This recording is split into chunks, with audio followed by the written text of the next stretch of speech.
Fanfarra Operária convida.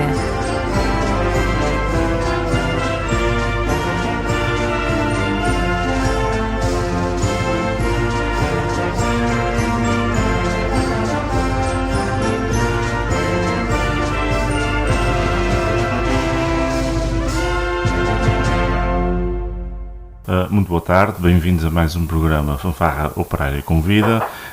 Connosco a nossa equipa habitual, Álvaro Machado, eu, Paulo Almeida, Marta Guitas e Alexandre Rodrigues. O nosso programa hoje tem como convidado um grande amigo nosso, de longa data, o Padre Duarte Rosa, que é um homem extremamente ligado à música, em vários formatos, quer seja erudita, quer seja a nossa música tradicional das nossas bandas filarmónicas. O Duarte, e peço desculpa, mas tratarei-me assim, sim. Pela nossa relação. O Duarte tem um estudo profundo sobre Tomás de Borba. Também fez imensa pesquisa sobre as nossas bandas aqui na Ilha Terceira, desde o início das bandas e da fundação das mesmas, e depois tem uma formação em música absolutamente invejável, sendo também doutorado em História Contemporânea. Mas não vou estar aqui a enumerar o extenso currículo, senão nós passávamos a primeira parte do programa neste processo de enumeração e não chegávamos ao que realmente nos vai interessar, que é o diálogo, esta conversa.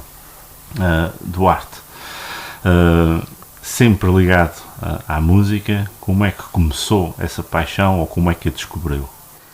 Em primeiro lugar, boa noite a todos. Penso que o programa irá para o ar à noite, é? Sábado à tarde. À tarde, então boa noite agora e boa tarde depois aos ouvintes que eventualmente vão acompanhar este programa. Pois eu não tenho uma ideia específica se foi quando tinha 1, 2, 3, 4 anos, não faço ideia. Na minha casa ouvia-se música, tínhamos telefonia, tínhamos o rádio, como se dizia antigamente. E seguíamos o Rádio Clube. Eu lembro-me na minha infância, escola primária, ao chegar a casa do colégio, o meu pai chegava pelas 5h30, era funcionário público, e o Rádio Clube abria por essa hora. Pelas 6 da tarde, talvez, 5h30, 6, dava as badaladas, e lembro-me que depois ouvia-se uma viola da terra a tocar Eu Fui à Terra dos Bravos. Até porque as pessoas que faziam rádio no Rádio Clube, lembro-me do Sr. João Ávila, do Sr. Florival Sancho, são os que me lembro neste momento, que me desculpem familiares de outras pessoas que possam... A Dona Lucinda Barcelos, felizmente é viva, uma senhora que foi minha professora de literatura portuguesa na universidade, que é a doutora Lucinda Soares. Portanto, eram pessoas que vinham fazer a rádio depois do seu trabalho. Faziam isso por amor, por amor mesmo à rádio, por amor à camisola, como normalmente se diz. E a rádio começava a essa hora e tinham términos. Ao sábado fechava mais tarde. Havia um programa chamado Panorama que dava ao sábado, que era muito ouvido, porque divulgava os espetáculos que iriam acontecer nesse fim de semana. Mas havia um programa chamado... já não me lembro, pronto, desculpem, já não me lembro. Era um programa de música clássica. E o Sr. Florival Sancho é que fazia esse programa e comentava-o. Esse programa era muito interessante porque ele começava por transmitir peças mais populares, mais acessíveis dentro da música clássica, mais ligeiras, digamos assim. Ou então aquelas páginas célebres que marcavam, lembro-me perfeitamente de ouvir o Va Pensiero, o Coro dos Escravos Hebreus, do Nabucco, de Verdi, e ficar preso àquela música ou então de ouvir a Marcha Radetzky pela primeira vez. E depois o meu pai, como trabalhava com o Sr. Florival Sancho, pedia-lhe que ele escrevesse que músicas é que tinha passado no programa anterior, e eu comecei a ganhar esse interesse. Estava à espera daquele dia, isso era um programa semanal, para ouvir que novidades viriam, e depois, com essas novidades, ou então ele passou a antecipar, a dar ao meu pai a lista do que ia ser na semana seguinte, e eu já estava de programa na mão para ouvir as peças que ele nos ia dar o gosto de fazer ouvir. E depois tinha na minha turma, fui para o liceu, ainda para o liceu onde é hoje o Convento de São Francisco, o museu, e tinha na minha turma um colega, o António Abel Matos da Paz, que está aí, na ilha, irmão do Ângelo. E esses dois irmãos estudavam piano. E nós dávamos muito bem, e o António Abel convidou-me para ir com ele à sua lição de piano, que era ali na Rua da Sé, por cima da Farmácia Vasconcelos, uma casa toda bonita que tem lá, com brasão de armas, onde vivia a titular da casa, que era a Sra. Dona Maria Letícia Morato, que era pianista, filha de pianista, e era uma mulher que tocava piano mesmo, peças dificílimas, e era uma boa professora, muito boa professora, e então, depois de assistir a uma aula, fiquei muito entusiasmado, e cheguei a casa e tirei os juízos aos meus pais para ir a aprender piano. E os meus pais, sim, falaram com a professora Maria Morato, e ela foi minha professora dos 10 anos até eu ir para a universidade, até ia fazer 18, quando fui para a universidade ainda não tinha 17. E pronto, e lá estive estes anos todos. A Dona Maria Morato juntava-se aos sábados à tarde com o Sr. Manuel Arraial, que era violinista, para praticarem, para tocarem por amor à arte. E eu ia todos os sábados à tarde ouvir. E eu ouvia, portanto, a Dona Maria Morato nas reduções para piano. Lembro-me de ouvir pela primeira vez o concerto de Grieg, o concerto de Mendelssohn, o concerto de Tchaikovsky. Lembro-me de... Não, o concerto para violino, peço desculpa. Não é este. E pronto, comecei a tomar conhecimento com peças maiores, de maior fôlego, de mais envergadura, de mais substrato, a Sinfonia Espanhola de Lalo, e depois comecei a gostar de uma coisa que era o canto lírico. Nunca aprendi canto, porque não tinha voz para isso. Aliás, quando eu era miúdo, cantava no coro de São Pedro e era soprano. Tinha uma voz agudíssima. Quando mudei de voz, foi precisamente o contrário. O que eu tinha em agudos passou para graves. Mas nunca aprendi canto. E então, estava a dizer que comecei a ganhar... Porque o Sr. Florival Sancho depois, mais tarde, começou a transmitir óperas completas. Contava a história do que é que se ia passar no primeiro ato, depois contava o segundo ato, e pronto, eu ia seguindo, não tinha o libreto, não sabia italiano, nem tinha o libreto, mas pela história ia seguindo e parecia-me que seria aquilo que estaria a acontecer, etc. E depois comecei a fazer apostas com os meus pais. E aí o meu pai era do Sporting, a minha mãe também, mas para o Arreliar dizia que era do Benfica, e eu para Arreliar os dois dizia que era do Porto. E então nas apostas fui ganhando os primeiros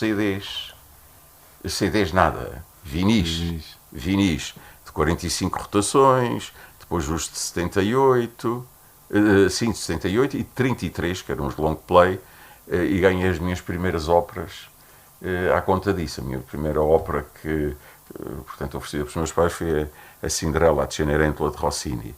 E pronto, e depois foi desencadeando, fui para a universidade, depois fiz muitas coisas na vida, fui professor muitos anos, Cheguei a dar educação musical no Colégio de Santa Clara, mas educação musical, e nessa altura disse às irmãs, o que eu vou ensinar é precisamente educação musical, não é música. A música vai-se aprender para o conservatório.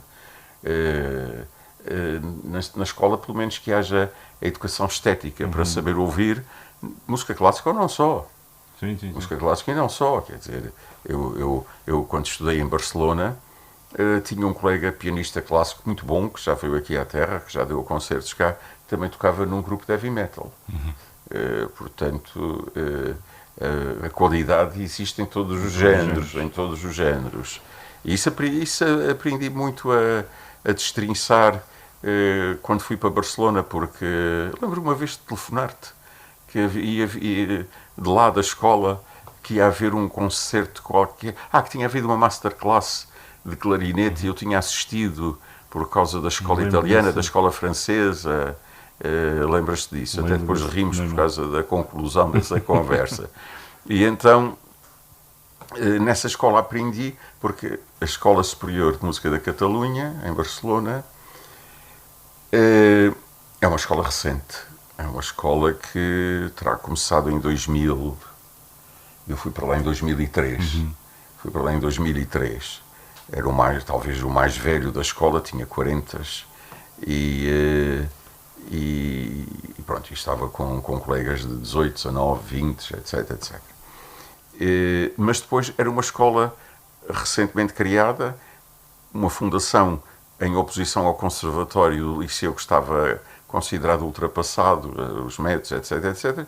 E essa escola tinha departamento de música antiga, música clássica e contemporânea, flamenco, jazz, música pop, sei lá. E depois havia os intercâmbios entre departamentos. Lembro-me de ouvir um cantor lírico de música antiga a cantar num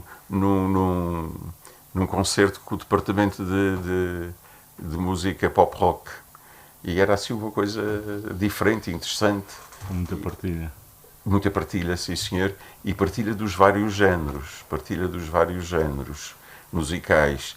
E depois fui conhecendo professores, não só os que eram meus, mas outros, e como era mais velho, portanto, cada um ia para a sua casa a estudar, e eu já, com a minha idade, permitia-me ficar mais um bocado na escola de conversa com os professores, e eu fui fazer o curso mais por uma questão de ludoterapia. Na altura tinha estado assim com certo, mais ou menos deprimido, e pronto, mas depois foi enriquecedor porque me fez aumentar o ânimo, fez-me ganhar maior autoestima e, sobretudo, enriqueceu-me de conhecimentos aos vários níveis dos géneros musicais e da qualidade.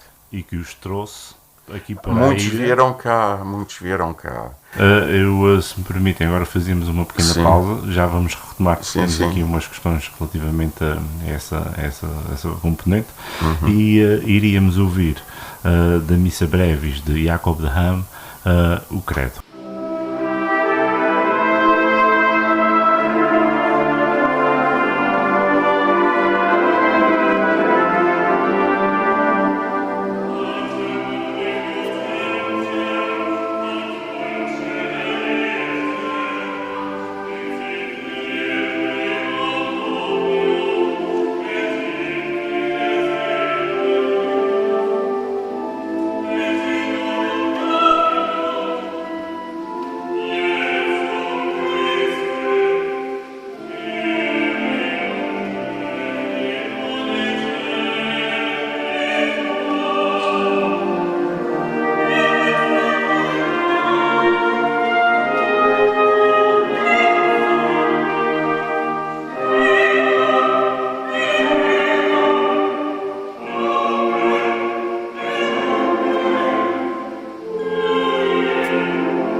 trabalhou com a Orquestra da Sé. Trabalhou, pronto, com músicos filarmónicos. Acha que criou novas mentalidades em relação à música sacra? Bem, eu não... Enfim, assumir isso seria talvez uma usurpação da minha parte daquilo, enfim, que muito, apropriar-me daquilo que muitas pessoas também têm feito. Agora, pronto, tive uma função específica neste caso, porque eu fui para Barcelona porque o bispo de Angra da altura, o Sr. Dom António de Sousa Braga, entendeu que eu dirigia o Cor da Sé. Comecei a dirigir o Cor da Sé na altura, no mesmo dia em que estreou-se um quarteto de sopros que o Paulo Almeida integrava. Aliás, era uma maratona, mas fazia-se com muito interesse, eu também. Isto foi em 1999. O Paulo Almeida morava nos Biscoitos, era o Paulo Borges, que morava em São Sebastião, tocava trompete, o Paulo clarinete, era o José Pedro Pires, que vivia no Porto Judeu, era o Rodrigo Lima, que vivia na praia. E então, eles não tinham carta, tinham todos menos de 18 anos, não é? Também na altura. Estávamos ali com 18. Tu talvez tivesses 18, não sei, mas... Eu acho que comecei com 18. Pois, mas os outros tinham menos que isso. O Paulo Borges tinha menos um ano do que Pois, eram... E então, era eu que os ia buscar para os ensaios, começava por uma ponta, dava a volta e depois ia levar. E no dia em que tocavam na celebração, fazia a mesma coisa. Lembro-me que a missa era às 11 ou às 10, de início, já não me lembro. Sei que chegava-me a levantar. Era às 10. Havia uma missa às 10 e uma ao meio-dia. Meio-dia. Eu levantava-me pelas 7 para me preparar e tudo, e lá fazia a ronda. Depois da missa, o Parque da Sé, o seu Padre Aldo, normalmente oferecia um almoço, enfim, compensatório dos trabalhos, um almoço agradável. Não vou dizer compensatório, mas pronto, uma forma de gratidão pelo serviço prestado, e depois eu lá voltava a levar a casa. Às vezes, quando era as celebrações da noite, aí normalmente vinham com a família, mas cheguei a fazer uma outra vez de ir à noite levar as pessoas, e assim começou. Depois o Sr. Bispo entendeu enviar-me, que eu escolhesse uma escola, e eu fui até Barcelona, à Escola Superior de Música da Catalunha, porque aconselharam muito essa escola, era recente, etc. Onde tive professores fantásticos e onde tive colegas fantásticos. Muitos vieram cá, vinham pela viagem e pela estadia, e cheguei a trazer um guitarrista brasileiro muito bom, que hoje é professor lá no Brasil, do Maurício, o Paulo Pereira, pianista, o Oleguer Beltrán, violinista, o Oleguer Aimami, violoncelista, o Jordi, enfim, agora para me lembrar de todos iria falhar. Isso é gente que está espalhada hoje pelo mundo todo. Só uma ideia: há uma cantora que em 2005 cantou na missa da meia-noite, mas antes fizemos um concerto antes da missa, e ela tinha cantado também na Biblioteca Pública e Arquivo Regional, então chamado de Angra do Heroísmo.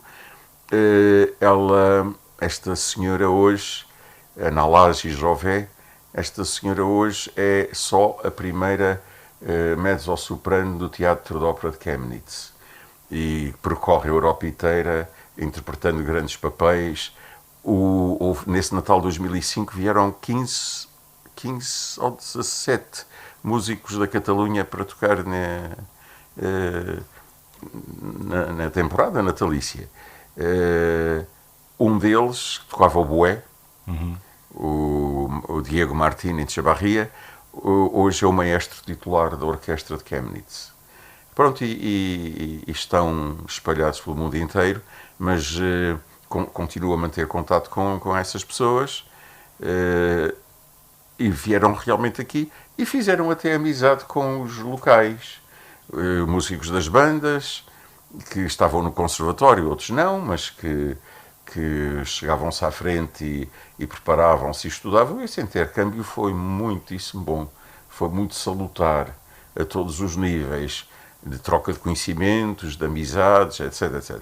Há um compositor, o Carlos Valls e Ponce, que escreveu música. Quando eu fiz 50 anos, ele escreveu o quarteto Três Soledades, que teve estreia absoluta aqui, no arquivo, na antiga biblioteca e arquivo, que era um quarteto um pouco insólito, porque era para flauta, clarinete, trompete e guitarra, que eram as pessoas que estavam mais próximas aqui da terra, os amigos mais próximos, e esse quarteto foi estreado realmente aqui na terra, teve estreia absoluta. Esse compositor hoje é galardoado, música coral, não só, fez a música para um filme mudo, famoso, alemão, não me lembro o nome, mas é a história qualquer de um médico, é algo, um filme de terror ainda mudo, dos tempos antigos.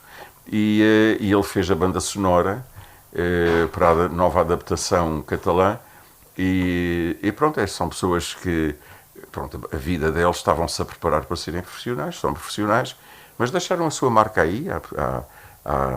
Sei que há músicos que tocaram no grupo instrumental da Sé que ainda se relacionam com essas pessoas.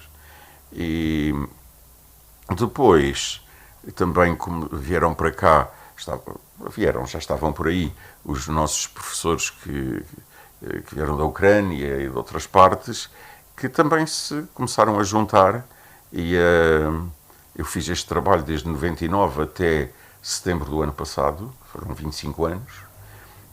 Despedi-me porque adoeci portanto, tive um ano um bocadinho atribulado, com doença e muitas idas a Lisboa, etc, etc. E então também chegou o termo, portanto, há que dar lugar aos mais novos. Já há 2 anos que eu vinha a fazer-me substituir em certas ocasiões pelo Walter Silva, e ao fim de 2 anos disse: agora é a vez de tu assumires o coro da Sé, estás a começar a tua vida como compositor, e portanto chegou a tua vez.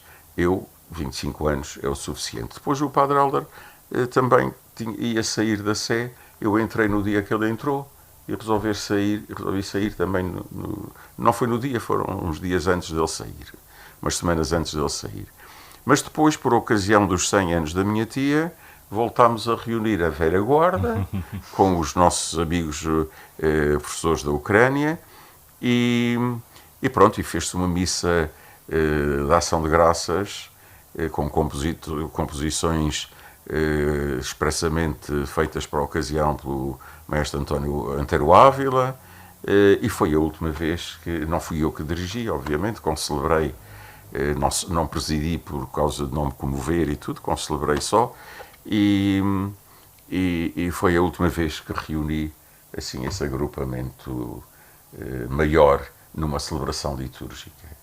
Mas sim, acho que imprimi ali na Sé uma qualidade, pronto, não imprimi sozinho, dei o pontapé de arranque e sobretudo, penso que não digo isto com vaidade, mas também não vou ser falsamente modesto. Acho que consegui congregar sinergias e consegui congregar pessoas, bons músicos e de bom caráter. Eu tive um professor em Barcelona, o professor Jordi Saval, foi meu professor, assim fugazmente, deu durante um mês, 2 meses, teoria da interpretação da música antiga, mas ele, como estava sempre a fazer concertos no estrangeiro, fez-se substituir. E ele dizia, na música há 3 tipos de pessoas. Há os profissionais que sabem muito e gostam muito de ensinar e de transmitir os seus conhecimentos. Há os pequeninos, os amadores, que estão inquietos para aprender e saber mais, e há os que falam mal de tudo e não fazem nada. Portanto, ele dizia isso muito bem. Os que falam mal tudo e não fazem nada. O Etienne de la Boétie, que escreveu o discurso da servidão voluntária, dizia, e eu tive esta experiência neste trabalho que fiz na Sé, é que as pessoas amigas, as pessoas com ética cultivam amizades, cultivam a solidariedade, a tolerância, a troca de saberes, a partilha de conhecimentos, etc, etc. As pessoas não éticas têm cúmplices e entretemem-se umas às outras com medo de uma delação premiada. Portanto, eu ali na Sé consegui reunir bons caráteres, bons músicos, boas sinergias e criar uma música que marcou estes 25 anos, música instrumental a acompanhar o coro. Estou aqui um pouco a esquecer-me do coro, porque sem coro não haveria também as celebrações litúrgicas, mas como estamos a falar mais da parte instrumental, mas não quero deixar de passar isto sem dar uma palavra de homenagem ao coro que dirigi durante 25 anos. Dirigi também o coro da Academia, o coro de Tomás Borba, durante 5 anos, porque depois tive um infarto e resolvi passar o cargo a outra pessoa. Mas sim, isso caracterizou-se pela... Portanto, começou a haver uma composição litúrgica de mais qualidade. Quando eu era miúdo, deu-se o Concílio Vaticano II e depois passou a liturgia do latim para o português e aquelas grandes peças em latim deixaram de ser cantadas e então começou-se a adaptar, quando o Salí de Cuba, as canções populares, que as pessoas, Butterfly, My Butterfly, começaram-se a adaptar essa música pop e a encaixar letra, fazia música contrafacta. Faziam-se letras para músicas que as pessoas já conheciam e as letras às vezes não tinham qualidade nenhuma, que o texto é importante. Mas depois começou a haver uma vaga de compositores litúrgicos, o Padre Manuel Luís, o Padre Cartagena, o Padre Ferreira dos Santos, e começaram a fazer boa música e entretanto eram essas músicas que eu aproveitava para fazer a instrumentalização e utilizar na liturgia. Portanto, garantidamente a composição já tinha qualidade de si. Por outro lado,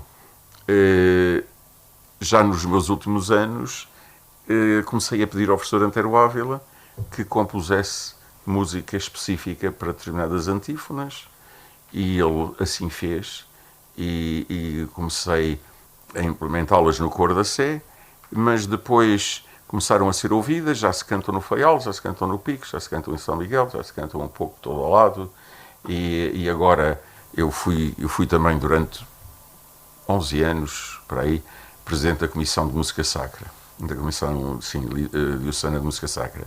Mas também pedi a este novo bispo que me substituísse porque enfim, achava que devia descansar.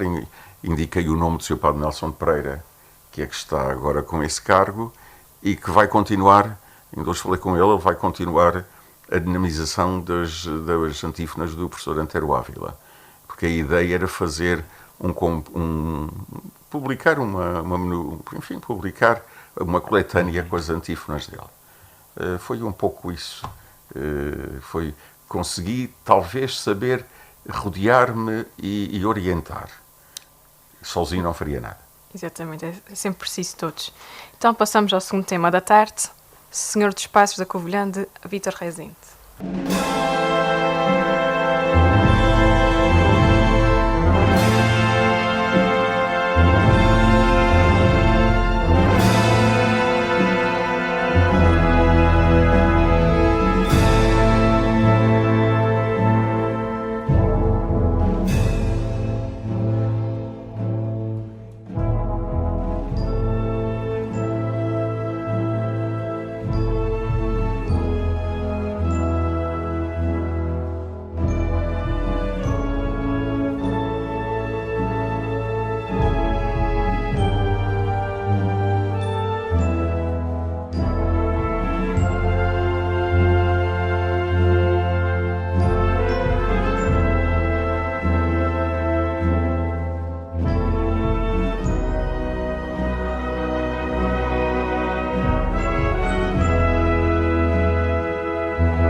Duarte, sabemos que fez um estudo, uma grande recolha, um grande trabalho sobre a história das bandas aqui na Ilha Terceira. Gostaríamos que falasse um pouco desse projeto, como começou, o que é que foi descobrindo ao longo da sua investigação. Certo. Há pouco falaste na questão do Tomás Borba, da minha tese de doutoramento. Foi precisamente essa tese de doutoramento que me levantou depois um pouco a curiosidade de fazer o estudo de pós-doutoramento que acabei agora.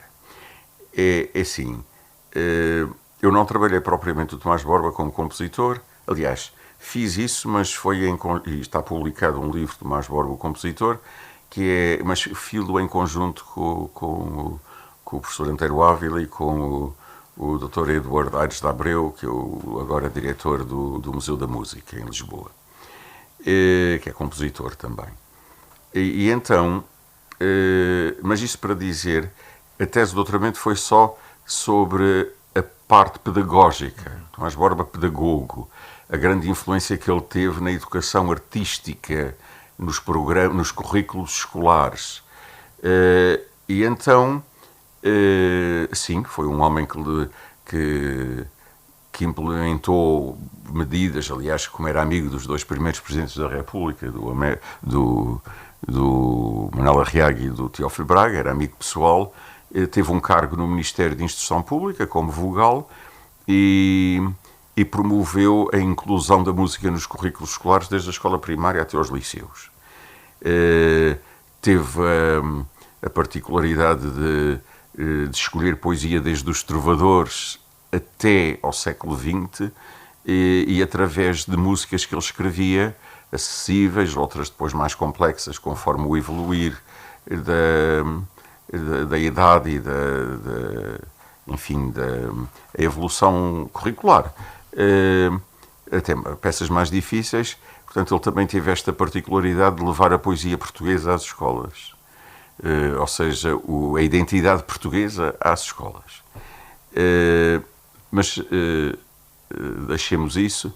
Eu, para contextualizar o Borba, ele nasceu em 1867 e eu passei os jornais, escolhi dois jornais da época, porque Angra no século XIX,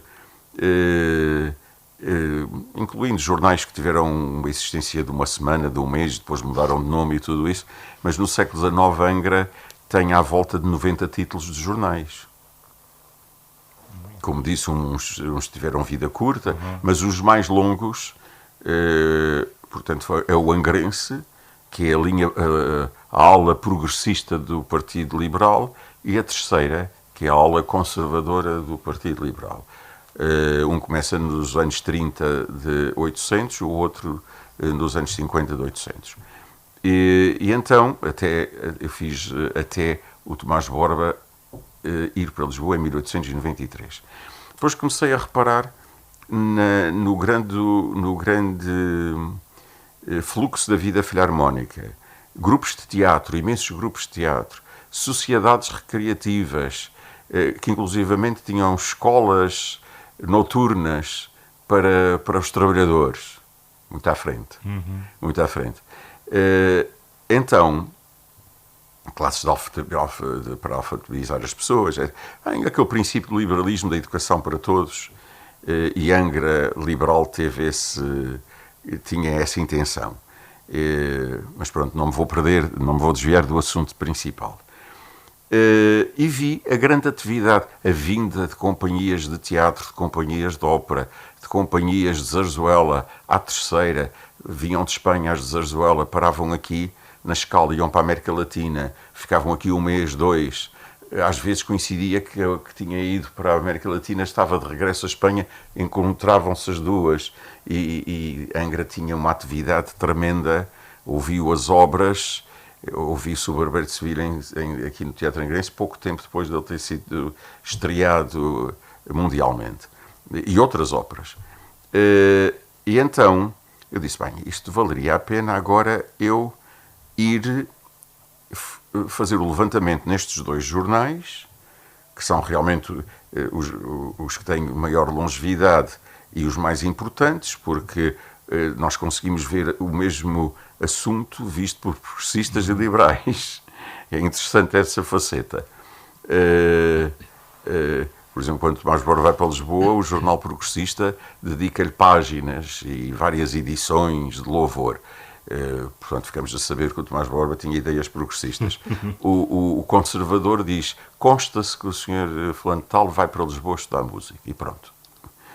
Quase que agradece. E acabou. E então fui à Crónica da Terceira, que é o primeiro jornal dos Açores, inclusivamente, que já refere... Portanto, era um jornal... Era, digamos, que o diário do governo do Mouzinho da Silveira, do reinado de Dona Maria II, quando o governo esteve aqui instalado. Mas sim, havia notícias de sessões de teatro promovidas no Castelo, pelos militares, etc, etc. Depois foi esses dois jornais e já no fim do século XIX a União. Portanto, o estudo que eu fiz é de 1830 a 1910. E o conhecimento que eu tenho é nisto. Na música filarmónica propriamente dita, as bandas militares tiveram uma grande importância aqui. A banda de Caçadores 10, que teve como maestros, por exemplo, Francisco Xavier Roth. Francisco Xavier Roth era filho de um suíço, Francisco Roth, que tinha ido na banda que acompanhou a Imperatriz Leopoldina até ao Brasil. Portanto, fazia parte da banda privada da Imperatriz, dirigida por Erdmann Neupart. Então, o Francisco Roth, o Francisco Xavier, o filho, foi maestro da banda de Caçadores 10. Houve um sevilhano, José Manuel Escazena, que também foi maestro da banda militar, depois foi para Lisboa e distinguiu-se, portanto, na composição de peças para bandas. E houve um catalão, o Barnau, também, portanto, passou uma série de maestros que deixaram o seu cunho. Depois a banda militar tocava todas as semanas. Havia dias que poderiam chover e havia férias e tudo isso. Mas era hábito haver um concerto na Praça Velha ou nos jardins do Palácio dos Capitães Generais. Semanalmente havia concertos. E isso promoveu a educação musical do público. Tocavam rapsódias com músicas de zarzuela, de óperas, de músicas em voga. Portanto, a audição educava o público também. Depois começaram os músicos militares a ir apoiar as bandas que se iam criando. Começaram a aparecer bandas um pouco por toda a ilha e os músicos militares iam apoiar essas bandas e depois até ficavam a dirigi-las. E acumulando, inclusivamente, cargos numa freguesia e na outra. E então... Isso dá um arranque tremendo. E há uma professora de conservatório, a professora Maria José, não me lembro o último nome, que dizia que a implementação das bandas militares faz com que ainda hoje há muito mais, ela quando fala ainda hoje, era no século XX, que haveria muito mais músicos de sopros do que propriamente de cordas em Portugal. Mas perdi-me aqui um pouco, mas já vou chegar lá. Houve um grande implemento e uma grande evolução das filarmónicas locais, impulsionada pelos músicos militares. Entretanto, nas filarmónicas onde não havia órgão na Sé. Até ao liberalismo era o rei que nomeava, através da chancelaria da Ordem de Cristo, que nomeava os organistas e os mestres de capela, etc. Mas já no século XIX, com o liberalismo, isso termina, mas a Sé tem uma escola de música própria, a Claustra da Sé. Nas freguesias rurais eram as bandas a que acompanhavam as celebrações. Há notícia em São Sebastião, nos altares, na Vila Nova, que agora me esteja a lembrar, porque a informação é tanta que eu não consigo compilá-la neste curto espaço de tempo. Portanto, tocavam nesses eventos, não só na parte da celebração da rua, das procissões, mas na missa solene da festa da freguesia. Há notícia também da banda militar ter tocado na Sé no sábado da Aleluia, e que foi realmente uma surpresa, porque as celebrações eram acompanhadas a órgão, então com cordas. Agora, uma banda foi uma novíssima, portanto, fez notícia, e até estava cá uma companhia de ópera com o barítono italiano Orlandini, cantou com a banda e com os órgãos, o órgão da Sé. Entretanto, outra coisa é que a banda militar e esses músicos acompanhavam, a banda militar, por exemplo, acompanhava os bailes em casa, nos solares de Angra. E as bandas militares, as bandas filarmónicas, acompanhavam os espetáculos dos amadores de teatro nas suas freguesias. Não sei, naquela altura não havia salões, mas eles referem que houve teatro na freguesia tal, e a banda acompanhou, ou tocou no intervalo, etc, etc. Portanto, a banda, para começar, as nossas bandas têm realmente um grande alicerce, que é a banda militar. A banda militar. E depois a banda militar, transmitindo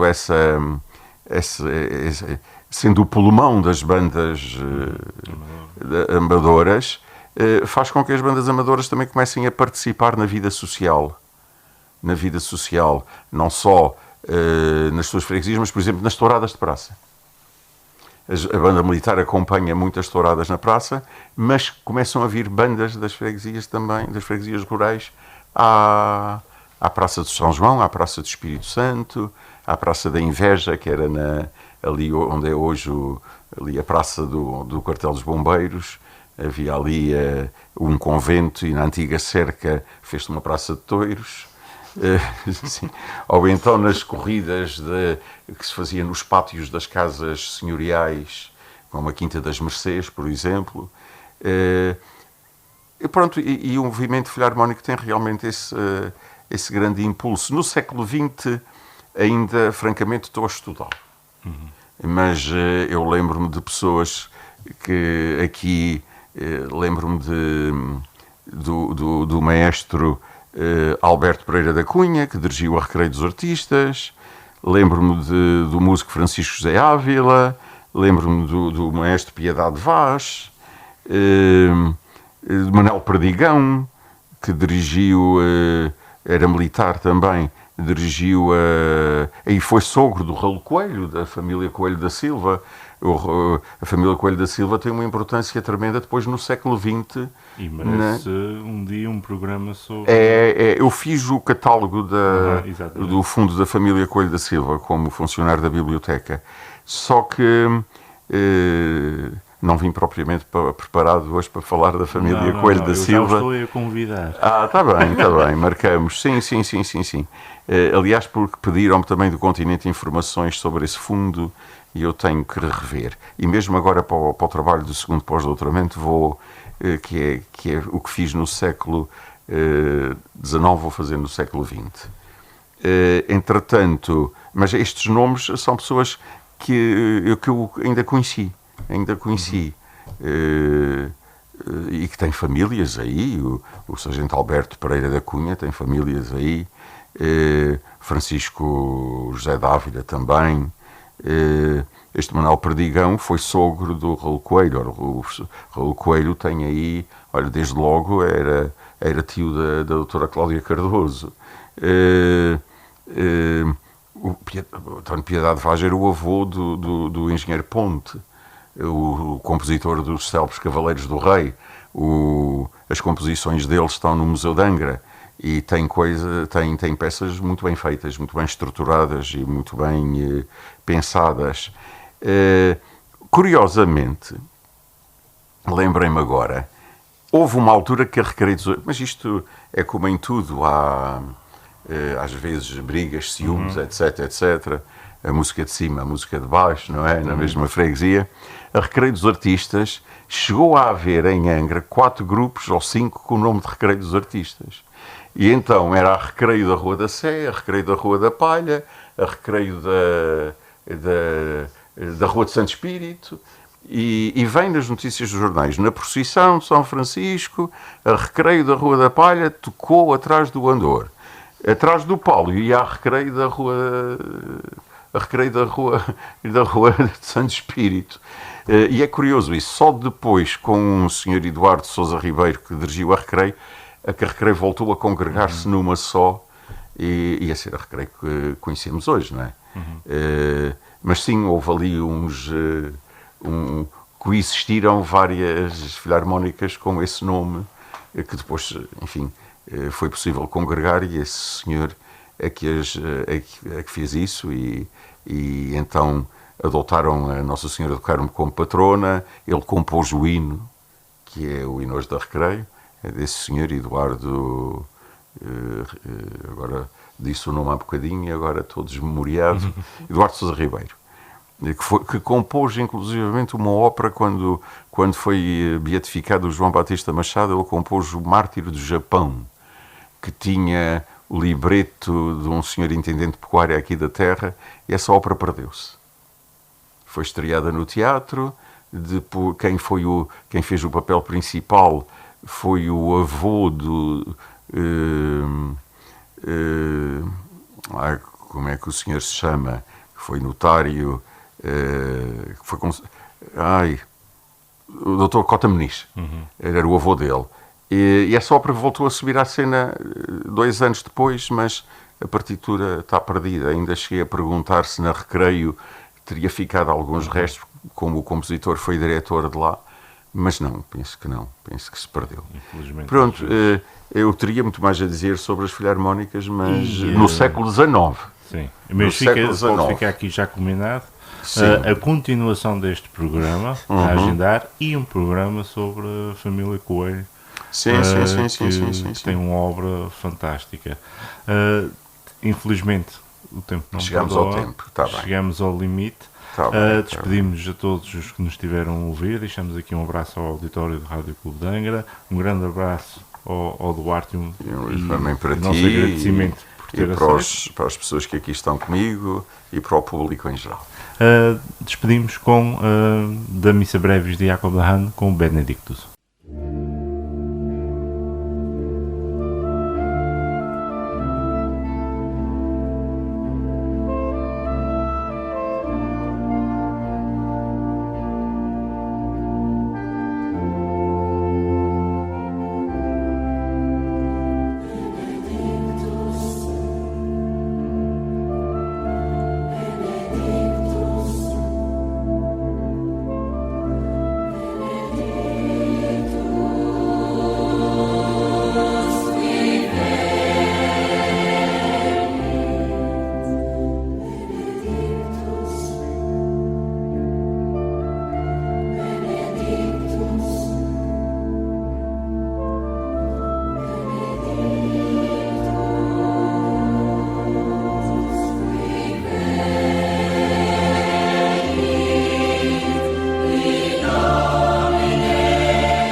Fanfarra Operária convida.